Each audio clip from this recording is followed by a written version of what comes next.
ঝুঁকির জায়গা থেকে যায়। বিশেষ করে জুলাই গণঅভ্যুত্থানে যারা নেতৃত্ব দিয়েছে তাদেরকে টার্গেট করা হচ্ছে বলে আমরা বিভিন্ন মাধ্যমে শুনতে পেরেছি, জানতে পেরেছি।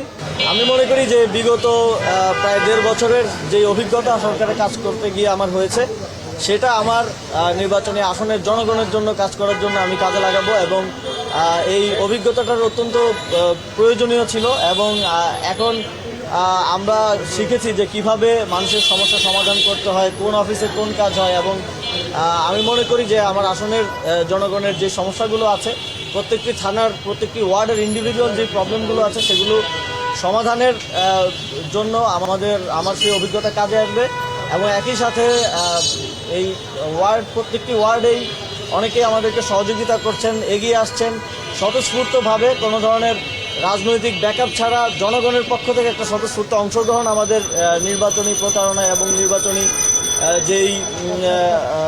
যেই যাত্রা শুরু হয়েছে সেখানে আছে।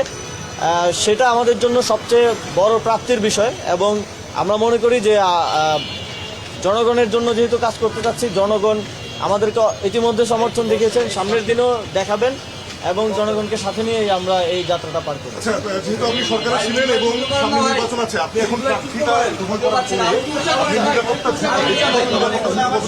সেক্ষেত্রে আপনি কোনো নিরাপত্তা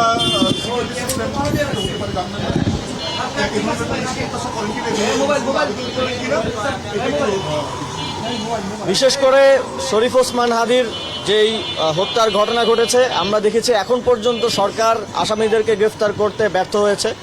আসামিদেরকে আইডেন্টিফাই করা হয়েছে, তারা কোথায় আছে তাদেরকে সেটাও সরকার নিশ্চিত করতে পারছে না। এটা অত্যন্ত দুঃখজনক এবং এই জায়গা থেকে শুধু আমি না, সকল প্রার্থীর জন্যই একটা ঝুঁকির জায়গা থেকে যায়। বিশেষ করে জুলাই গণঅভ্যুত্থানে যারা নেতৃত্ব দিয়েছে তাদেরকে টার্গেট করা হচ্ছে বলে আমরা বিভিন্ন মাধ্যমে শুনতে পেরেছি, জানতে পেরেছি। আমাকেও সরকারের বিভিন্ন স্তর থেকে এবং বিভিন্ন গোয়েন্দা সংস্থা থেকে মাঝে মধ্যে জানানো হয় যে আপনার নিরাপত্তা ঝুঁকি আছে, এখানে যেতে পারবেন না, ওখানে যেতে পারবেন না।